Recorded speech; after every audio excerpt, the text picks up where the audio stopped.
Sailing to Catalina Island.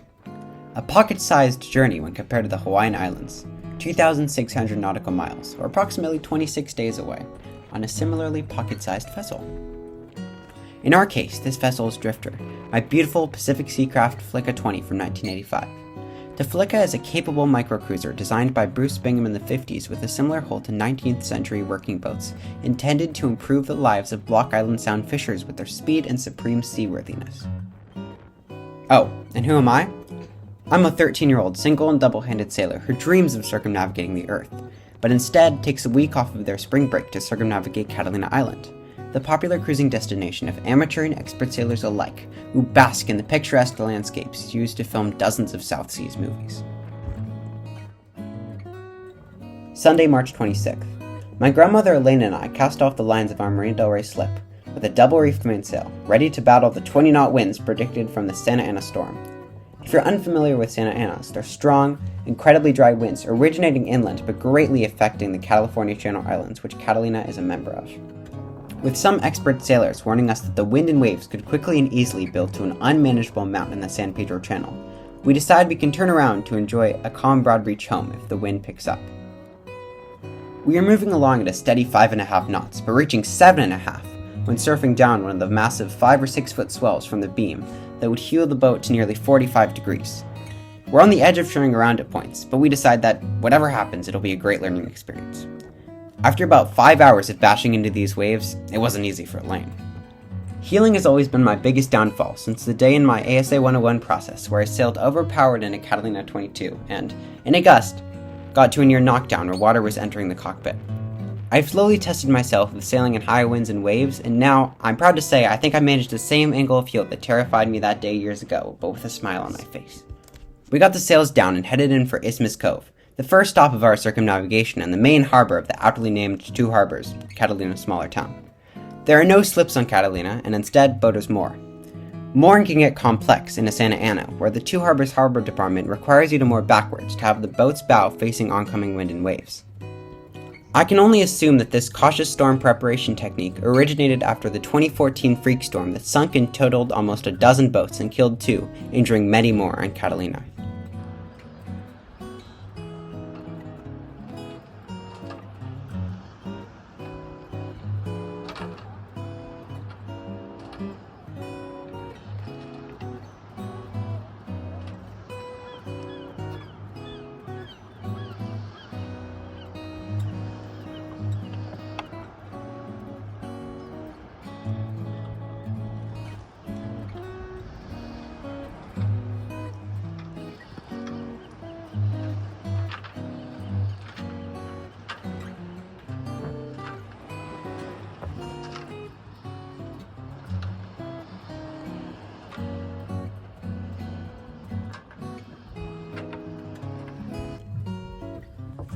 Monday, March 27th.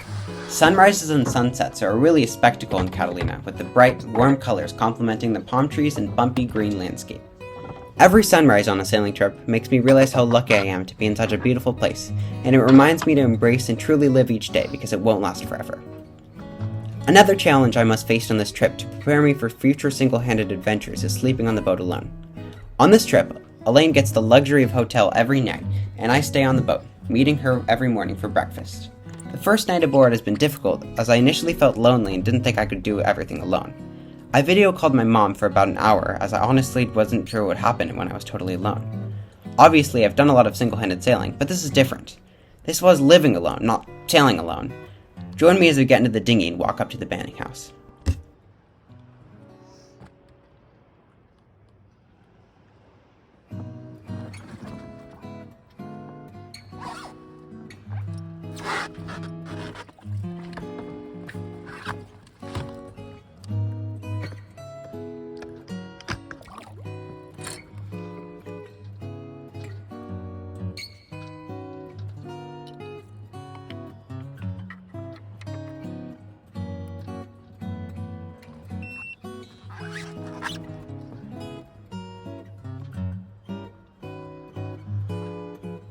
Speaking of the dinghy, we recently got an e-propulsion Spirit 1.0 Plus electric 3 horsepower outboard. It's been a big step up for us as we started off using an Intex inflatable kayak as our dinghy, which got us thoroughly soaked. Then we thought we were living the life when we got an 8-foot West Marine dinghy and used its oars to row to shore. Plot twist, we lost one of the oars and had to row like a kayak or gondola, both of which make for a hilarious and seriously wet ride to shore. As you can see, going to shore has always been one of the worst parts of our trip, and now it's one of the best. I highly recommend this outboard because, even though it is expensive, it's the only way a small boat like ours could manage a dinghy engine. This is because of its ability to be stored in any orientation as well as in the cabin, how it needs little maintenance, and that there is no need to store another type of fuel, i.e. gasoline, on board.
Catalina has a pretty wild history. Let me give you a quick recap.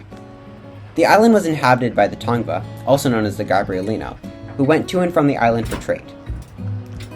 They named the island Pimu or Pimugna, and the people on the island called themselves the Pimuvit or Pimugnans. Is this coming up soon? They warmly welcomed Juan Rodriguez Cabrillo and a Spanish galleon who claimed the island under the King of Spain. They stole the island from the indigenous people who had lived there for 8,000 years, a clear example of settler colonialism. On St. Catherine's feast day in 1602, the island was rediscovered by Sebastian Viscano, who renamed the island Santa Catalina in honor of the saint. Blah blah blah, a few hundred years of otter farming and military testing, with failed attempts at making a resort of George Shadow and the Banning brothers, led to William Wrigley also attempting to run a resort, and generally succeeding.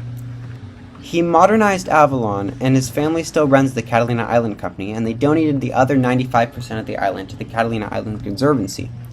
Catalina Island Company is the monopoly corporation that is slowly repurchasing the entire island, already running the entirety of Two Harbors.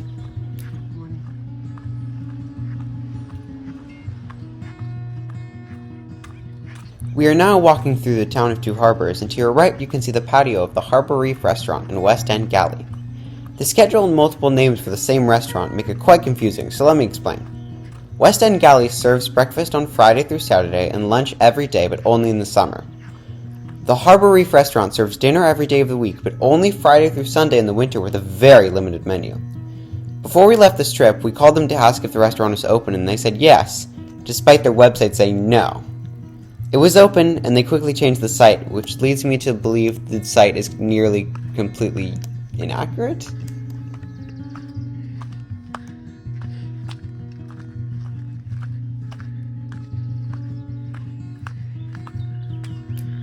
We take a quick hike on the Trans-Catalina Trail heading north on a raised road that supplies all of the West End yacht clubs and camps. Incidentally, due to the incredible amount of rain in the weeks before the trip, a section of the trail collapsed due to flooding which nearly cuts off everything north of Two Harbors.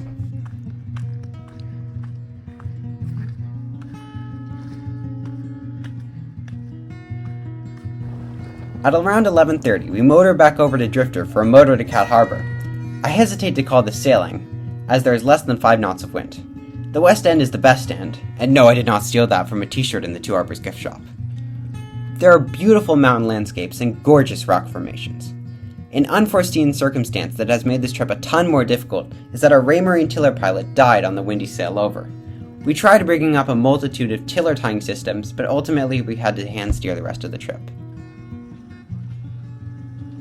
We're now motoring around the west end of Catalina, which you may know from the macOS Catalina wallpaper.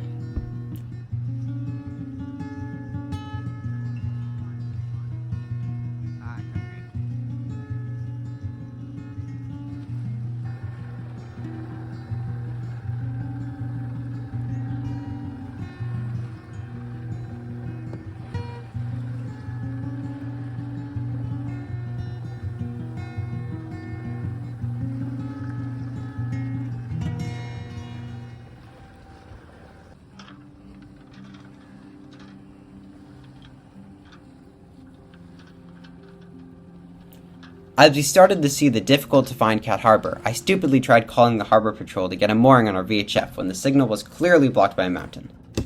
I thought our radio wasn't working and I called many times in both the fixed unit and our backup handheld. Immediately when we got past the rocks, it worked perfectly. Good to know and a rookie mistake. We motored at Cat Harbor and quickly got Elaine to shore so she could rest before dinner. This meant that I had the time to pull out the long-awaited drone. I got into the dinghy and sped to a beach so I could launch it from land.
The water in Cat Harbor is a magnificent light bluish green that makes you feel like you're on a tropical island. The watercolor is so distinct you can see the color from a close-up satellite image.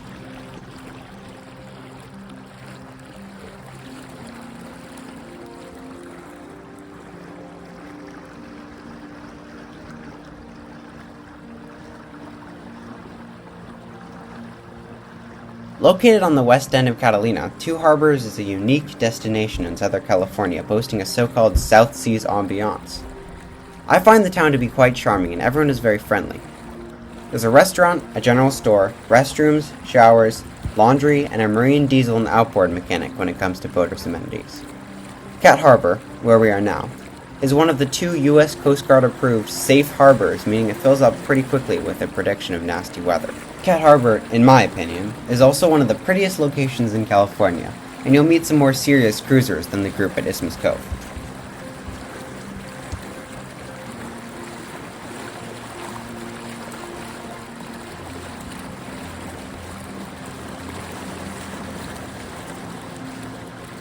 The craftsman-style house you can see on the hill to your right is the Banning House.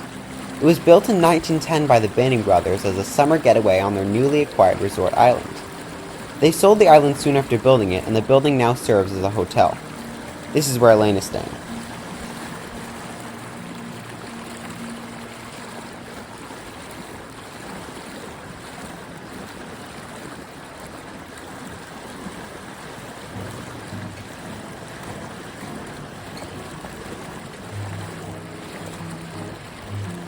The whole atmosphere at Cat Harbor is more rugged and less maintained, but still, it is perfectly acceptable and a delightful place to stay.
The dirt road we are about to walk on leads from the town of Two Harbors to the Cat Harbor Barge and Seaplane Dock, where the town gets everything it needs. They receive one barge every 2 weeks, I believe, and all residents, mainly employees, can order items to be delivered on it. In comparison, Avalon gets a barge twice the size each day.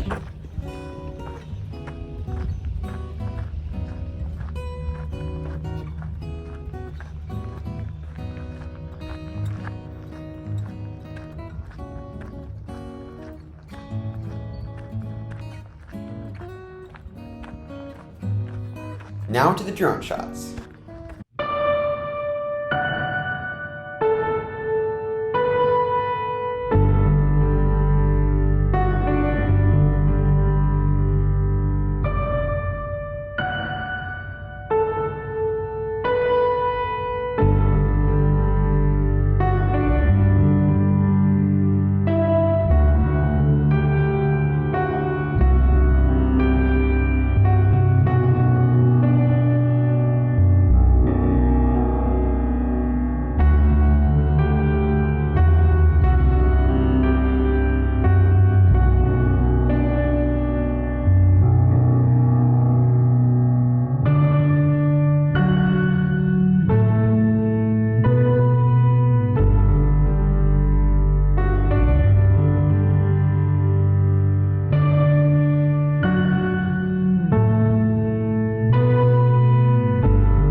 Tuesday, March 28th. Last night was much easier than I expected, and I felt very confident being alone. Challenge completed.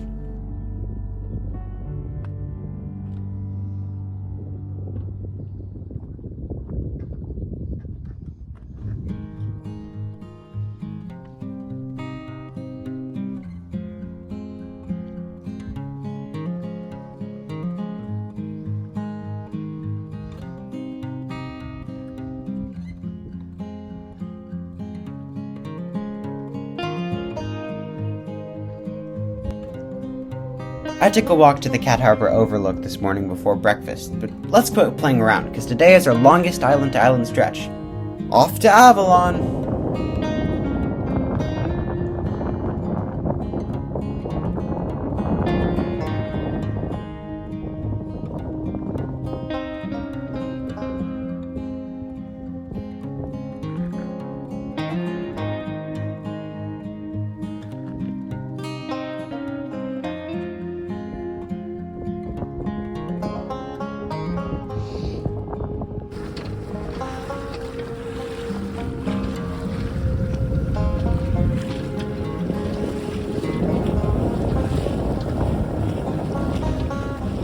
We get unmoored, raise the sails, and motor sailed in a calm 6 knots.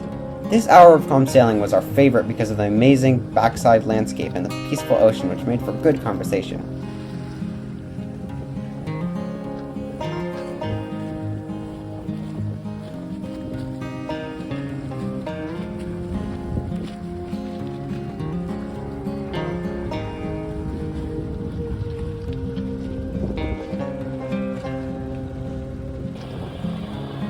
As we rounded China Point, the wind picked up to a brisk 15 knots from directly behind us, and we furled in the jib, surfing down the Pacific Ocean's unaltered swells.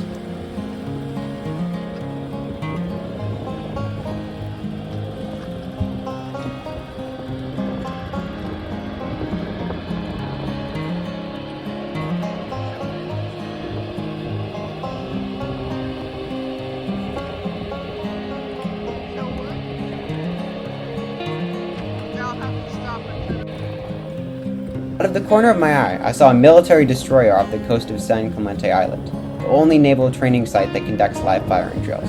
Just to be sure everything was fine, we turned on channel 16 on our VHF, and sure enough, we hear something along the lines of, "Securite, securite, this is Coast Guard Sector Los Angeles, notifying vessels of a live fire training drill off of San Clemente.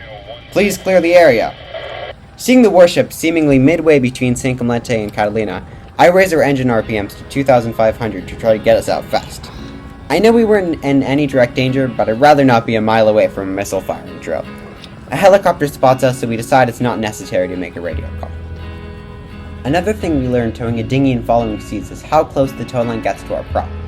Since then, we've always used a longer tow line to be sure there are no more close calls of losing an engine. The waves and wind hit a climax soon before we got to the east end, and we jibed the main to get us farther away from the possibility of accidentally jibing.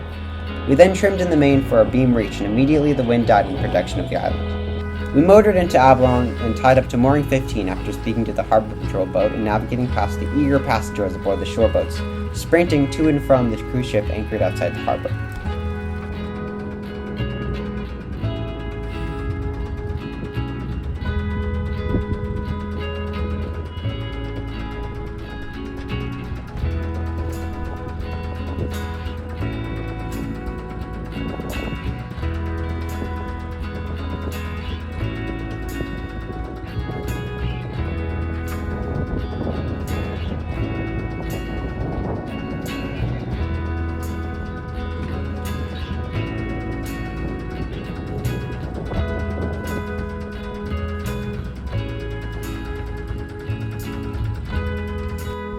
This is the night of the trip where I get to charge up my electronics and sleep in a hotel room with Elaine. We feel luxurious when we arrive to a wine and cheese reception. Certainly a change from sleeping on a boat the size of a minivan. Wednesday, March 29th. It rained until about 11 a.m. in the morning, but we entertained ourselves by watching a documentary about Sir Robin Knox-Johnson, who bravely completed the legendary first non-stop, single-handed circumnavigation, and by visiting the Catalina Island Museum.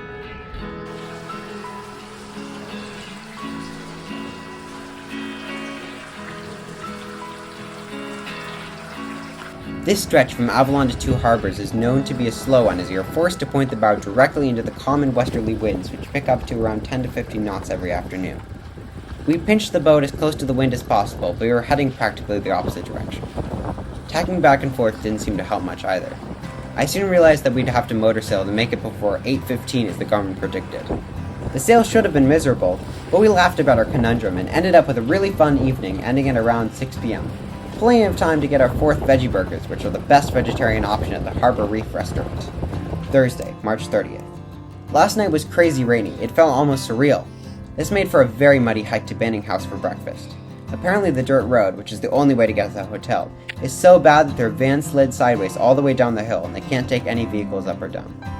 After a little bit of fun playing piano with a 4-year-old, I walked to Elaine's room and watched the Kon-Tiki movie, not the documentary, which is very exciting and somewhat unrealistic. I do gotta say that their plan of surfing over the reef is quite impressive and a very tense moment. We walked down to the dinghy and go sightseeing, heading to USC's Fisherman's Cove and 4th of July Cove, stopping by all the majestic rocks and caves in between. A quick flight of the drone and my 5th and final veggie burger ends our day because it's time to get some rest for the long sail back home tomorrow.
Friday, March 31st. I wake up immediately and hike to the Benning house to eat breakfast with Elaine and discuss the day's plan. We decide to get to the boat around 9:30 and leave around 10. Deflating the dinghy takes longer than expected and we end up leaving the mooring at 10:30, but not before we get gas.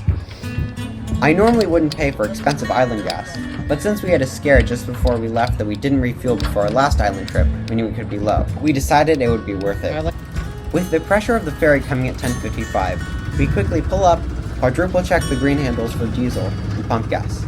We only take 2.5 gallons, which is only 1.8% of a boat buck. So much for that, but at least we get out in plenty of time. We motor sail into the dead calm San Pedro Channel at 5 knots so we can build ourselves some more time to sail later. After slowing down to pass well behind the wake of the freighter 1 Hamburg bound for Long Beach, the wind picks up to a gentle 7 knots. After 4 sickening hours of motoring and a few small whitecaps dotting the 2-foot seas, I turn off the engine and accept the fact we might get in late.